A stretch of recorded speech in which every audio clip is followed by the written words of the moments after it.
एक बार की बात है, चांदपुर गांव में चंपक नाम का एक गरीब आदमी रहता था। वो बहुत गरीब था। वो अपना परिवार चलाने के लिए जो भी काम मिलता वो कर लेता था। गांव के लोग उसका मजाक उड़ाते रहते थे। देखो देखो वो आ रहा है गरीब, किसी के घर में कोई काम हो तो करवा लो, 5-10 रुपए में कर देगा। चंपक गांव के लोगों की बात को अनसुना करके अपने घर चला जाता है। उसकी बीबी चांदनी बोलती है, घर में कुछ खाने के लिए नहीं है, हमने तो कल से कुछ भी नहीं खाया है। हमारा बेटा बिना कुछ खाए रोते रोते सो गया। अब चंपक को अपने परिवार की ओर भी ज्यादा चिंता होने लगती है। चंपक काम की तलाश में निकल पड़ता है।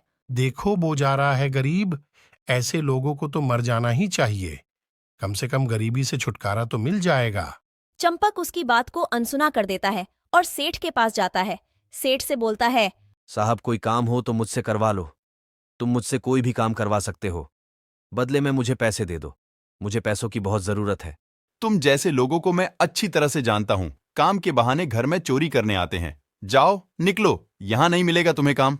चंपक निराश होकर वहां से चला जाता है और जंगल में एक पेड़ के नीचे बैठ जाता है और बोलता है, हे भगवान, मैं और मेरा परिवार इस जिंदगी से परेशान हो गए हैं। ये तेरी कैसी परीक्षा है? या तो बहुत दे दे या मौत दे दे। अब हमारा इस जिंदगी से मन भर गया है। वहां पर भगवान भोलेनाथ प्रकट हो जाते हैं और चंपक से बोलते हैं, चंपक मांगो, क्या वरदान मांगना है? तुम अपने लिए कुछ भी मांग सकते हो। जो मांगोगे मैं तुम्हें दूंगा। सिर्फ 3 वरदान ही मांग सकते हो। भोलेनाथ, बड़े भाग्य हैं हमारे जो दर्शन पाए तुम्हारे। तुम मुझे ऐसे ही दर्शन देते रहना। चंपक, तुम मुझे अपनी भक्ति से बुला सकते हो। तुम्हारा पहला वरदान हो गया, अब दूसरा वरदान मांगो। मैं इस गरीबी से परेशान हो गया हूं। गांव वाले मेरा मजाक उड़ाते रहते हैं। तुम मुझसे मेरी गरीबी हमेशा के लिए दूर कर दो। मेरा तीसरा और आखिरी वरदान ये है, तुम मुझे ऐसी कोई चीज दे दो, मैं एक चिकित्सक बन जाऊं, लोगों को हर मर्ज से छुटकारा दिलाने लगूं। भगवान भोलेनाथ उसे एक जादुई आईना दे देते हैं और बोलते हैं, जो भी इस आईना में अपना चेहरा देखेगा वो स्वस्थ हो जाएगा और उसकी सारी बीमारी दूर हो जाएंगी। ये आईना केवल बीमारी के लिए नहीं है। तुम अपनी इच्छा से इस आईना से कुछ भी करवा सकते हो। इतना बोलकर भगवान भोलेनाथ गायब हो जाते हैं। चंपक अपने घर जाता है और अपने घर जाकर देखता है, उसका घर एक आलीशान घर में बदला हुआ होता है। चंपक की पत्नी चंपक से बोलती है, ये देखो अपना घर अब रईसों वाला घर हो गया है। पता नहीं ये सब कैसे हो गया। मुझे आज भगवान भोलेनाथ के दर्शन हुए थे। आज भोलेनाथ ने मुझे 3 वरदान दिए हैं। ये देखो जादुई आईना, इससे मैं किसी का भी कैसा भी मर्ज ठीक कर सकता हूँ। भगवान भोलेनाथ को हम अपनी भक्ति से बुला भी सकते हैं। ये सब भगवान भोलेनाथ की ही महिमा है जो हमारी गरीबी दूर हुई है। गांव में एक बूढ़े आदमी की बहुत तबीयत खराब होती है और वो मरने की हालत में होता है। ये बात चंपक को पता चलती है। चंपक उसे ठीक करने उसके घर चला जाता है और बोलता है, बाबा, अब घबराने की कोई जरूरत नहीं है। मैं तुम्हें बिल्कुल ठीक कर दूंगा। तुम इस आईना में देखो। वो बुजुर्ग आदमी आईना में देखते ही बिल्कुल ठीक हो जाता है। अब ये बात पूरे गांव में फैल जाती है। अरे टिंकू भैया, मैं तो बिल्कुल मरने की हालत में था। वो तो टाइम पर आकर चंपक ने मुझे अपने जादुई आईना की मदद से बचा लिया। ये बात वहां खड़ा तांत्रिक सुन लेता है और सोचता है, ये जादुई आईना तो मेरे पास होना चाहिए। मुझे किसी भी तरह से चंपक से ये जादुई आईना चाहिए। तांत्रिक जंगल में जाकर अपनी शक्तियों से एक डायन को बुलाता है। डायन से बोलता है, तुम मेरी गुलाम हो। मैं तुमसे जो बोलूंगा तुम्हें करना पड़ेगा। मैं तुम्हें हुक्म देता हूँ, चंपक के पास जो जादुई आईना है वो मुझे चाहिए। जो हुक्म मेरे आका। चंपक, मुझे तेरा वो जादुई आईना चाहिए।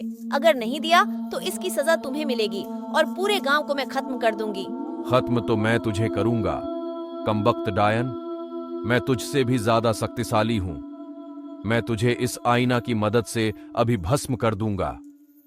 हे जादुई आईना, डायन की सारी शक्ति छीन ले। अब तू शक्तिहीन हो गई है। दोबारा मुझे दिखाई दी तो मैं तुझे भस्म कर दूंगा। चंपक भैया, मैं तांत्रिक की गुलाम हूँ, मुझे माफ कर दो। मुझे मेरी सारी शक्तियाँ लौटा दो। मैंने तांत्रिक के ही कहने पर ये सब किया। तांत्रिक तुमसे ये जादुई आईना हासिल करना चाहता है। मैं तुझे गायब होने के लायक ही शक्ति दे रहा हूँ। जाकर तांत्रिक से बोल यहाँ से कहीं दूर चला जाए, नहीं तो अंजाम बहुत बुरा होगा। अब डायन तांत्रिक के पास जाकर सारा किस्सा सुनाती है। चंपक हमसे भी ज्यादा शक्तिशाली है। तुम चंपक से दूर रहो, इसी में तुम्हारी भलाई है। मुझे जरूरत है भूत और चुड़ैलों की ये मेरा काम आसान कर सकती है। मैं जादुई आईना आसानी से हासिल कर सकता हूँ। मुझे दुनिया में सबसे ज्यादा शक्तिशाली होना है। कोई मेरा मुकाबला ना कर पाए, भगवान भी मेरा सामना ना कर पाएं। तांत्रिक अपनी शक्ति से एक 3 सर वाली चुड़ैल को बुलाता है। चुड़ैल तांत्रिक से बोलती है, तुमने मुझे यहाँ क्यों बुलाया है और तुम क्या चाहते हो? मैं चाहता हूँ लोग मेरी पूजा करें और मैं इस दुनिया पर राज करना चाहता हूँ। कोई मेरा मुकाबला ना कर सके। तुम चंपक से जादुई आईना ले आओ, तभी ये संभव हो पाएगा। मैं चंपक से वो जादुई आईना ले आऊंगी, बदले में मुझे क्या मिलेगा? तुम और हम मिलकर इस दुनिया पर राज करेंगे। 3 सर वाली चुड़ैल चंपक के घर जाती है और चंपक के बेटे को उठाकर अपने साथ दूसरी दुनिया में ले जाती है। उधर चंपक परेशान हो रहा होता है। चंपक जादुई आईना से पूछता है जादुई आईना, मेरा बेटा कहाँ पर है? जादुई आईना का दूसरी दुनिया से संपर्क नहीं जुड़ पाता है। अगले दिन चुड़ैल चंपक के घर जाती है। तुम मुझे ये जादुई आईना दे दो, मैं तुम्हारा बेटा तुम्हें वापस लौटा दूंगी। अगर तुमने मुझे कुछ हानि पहुंचाई तो तुम्हारा बेटा तुम्हें कभी नहीं मिल पाएगा। चंपक जादुई आईना 3 सर वाली चुड़ैल को दे देता है। चुड़ैल चंपक का बेटा चंपक को दे देती है। चुड़ैल तांत्रिक के पास जाती है। तांत्रिक चुड़ैल से बोलता है, तुम इस आईना से बोलो मैं और भी ज्यादा शक्तिशाली हो जाऊं। अगर ये मुझसे भी ज्यादा शक्तिशाली हो गया तो ये मुझे अपना गुलाम बना लेगा। मैं ऐसा नहीं होने दूंगी। मैं इस आईना से बोलूंगी, हम दोनों को शक्तिशाली बना दे। हे जादुई आईना, हम दोनों को और भी ज्यादा शक्तिशाली बना दे, कोई हमारा मुकाबला ना कर सके। जादुई आईना तांत्रिक और 3 सर वाली चुड़ैल को जानवर में तब्दील कर देता है।